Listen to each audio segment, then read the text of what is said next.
What's up guys, here's the links, and I want to do a new video today. I want to talk about albums that I think they are underrated, I think they are underappreciated to the most part, and they are albums that I really enjoy, I really like, I always have liked them, especially the first one that I will talk about today. Leave a like if you like, leave a comment if you want to say something, if you have any tips, if you have anything to say about those albums or anything about the video itself. Just right by my side. So tear me open, pour me out. There's things inside that scream and shout. Starting out with Metallica's Load, one of my favorite albums of all time. I really meant it's a great album, great production. James' voice in this album is actually really good. It's his best on the technique part. Not my favorite voice on his, but it is the best in terms of technique. And I really like most of the songs on this album, especially Bleeding Me, Until His Lips, the song that you guys heard. And I really like the last song. It's my favorite song on this album, The Outlaw Torn. And I just don't really get why people don't like this album. Maybe it's because it's not really that much metal. It's not thrash metal.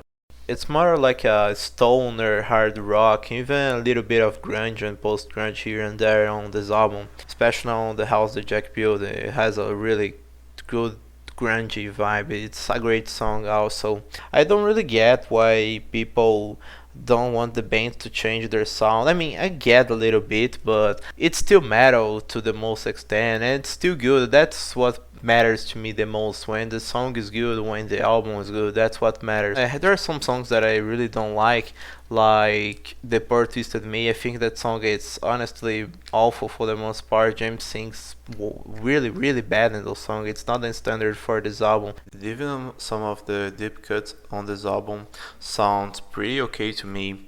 Like the song Cure, nobody really talks about that song, but it's a song that I find I enjoy a lot. The bass section on the middle of this song sounds actually pretty cool. And I like to judge the album based on all the songs on the album, not just like the worst and the best like most people do. I would score this album 9 out of 10. It's a great album, it's solid, and it's great. Now there will be no mistaking. The levees are breaking.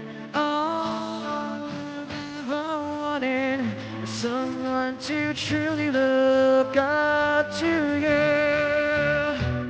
Minutes to Midnight, another great album that the band changed their sound into the previous album. It still sounds great. It's not the same new metal that Linkin Park did in Meteora and Hybrid of Fury, but it's still a great album. It has a little bit more soft sound and has the most heavy songs they made, Giving Up and No More Sorrow.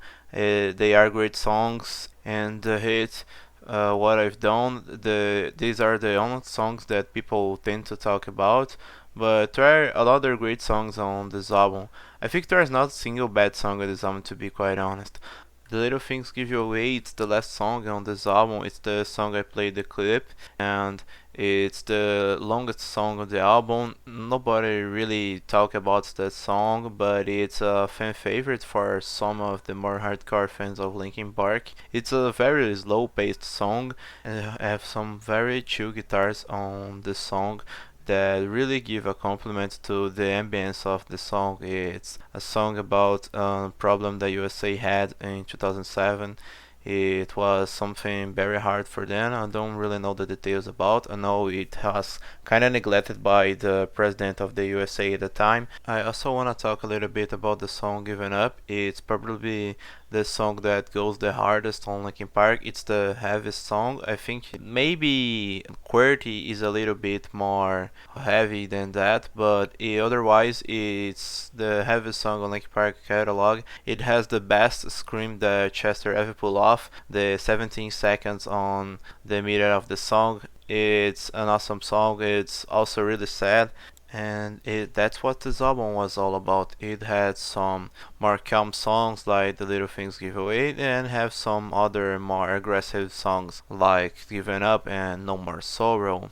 I will give this album an 8.5 out of 10.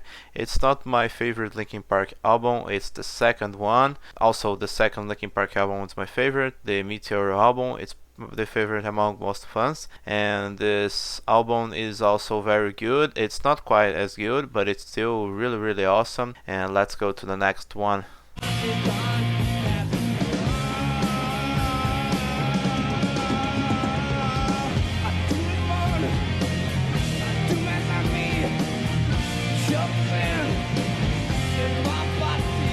Euthanasia, the sixth album that Megadeth made. It's not underrated album by any means, but I think it's a little bit underappreciated. And when people talk about this album, the only song they talk about is A To Lemon, which is of course the best song on the album, but there's another songs that are really good, and this album seems a little bit like maybe forgotten, not literally forgotten, but when people talk about Megadeth greatest album, it's always like Peace Cells and Rust in Peace, which are of course the two best albums that Megadeth made. But this album needs a little bit of more recognition. This album still is fresh, like all the other Megadeth albums, just a little less hard, a little less closed sound. It's more open. It's a little bit more commercial, like the album that it's the predecessor, Countdown to Extinction. It took it even further the more commercial sound, and it's still great, it's still fresh. I'll talk a little bit more about the songs themselves. I want to talk first about the song Elysian Field, which is a song that I always liked a lot when I first listened to this album, and even today I like it a lot. The chorus is actually pretty catchy. It's simple. The song is not that technical for Megadeth, but it's a song that I like a lot. Maybe because it's simple. That's maybe because I like that song. It's a really cool song.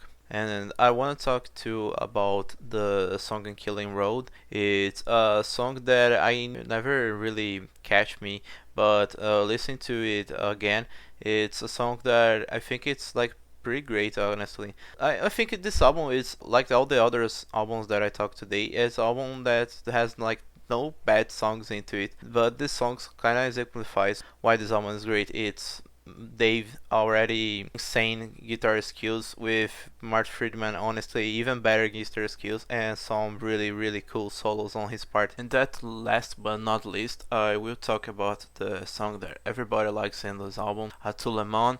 It's the song that made me like Megadeth. This song is really simple to people to like. It's a lot commercial, but in a good way. And this song opened Megadeth for maybe a lot of people to like more heavy music that they made or other even heavier bands made. The song is great. The French parts are actually really cool. Dave Mustaine sings in this something in this album that it's different from the others. Dave can actually sing in this album. That's actually impressive. Like Load, I will give this album a 9 out of 10. This album is good to compare with Load. I think they are pretty similar in some ways, like they took the band to a more commercial sound. Not like Load, this album did take Megadeth as commercial as Metallica did, but it's still a fair comparison, and the albums come out of two years apart from each other. They are not like really distant albums, they are pretty similar in some regard. And that's it, Euthanasia rules.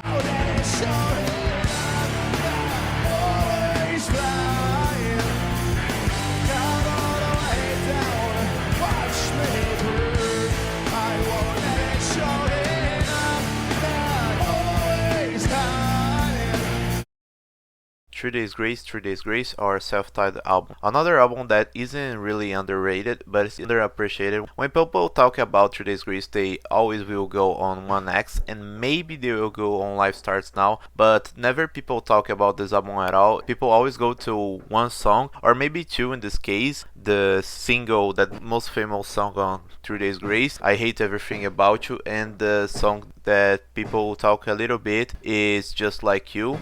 It's of course there are two great songs, but this album has a lot of good songs. Like the first one, the song that I showed the clip, "Burn." It's probably my favorite song on this album. The song has a lot of pretty heavy riffs for 3 Days Grace standards, to be honest, and The chorus on the song is actually great, as I showed you. I think that's one of the best chorus that 3 Days Grace ever made, and that exemplifies why this album is great. It has that really grungy vibe that Alice in Chains had, and 3 Days Grace kind of incorporated a lot in this album in particular that it's not present on the other albums like the One X, which is album that I think it's my favorite and the favorite among fans like in Megadeth case was Rust in Peace, but this album needs a little more credit than it has. I also want to talk a little bit about the song Home. It's a pretty heavy song, not just for the guitars. The lyrics are also pretty heavy. It was about Aiden's parents that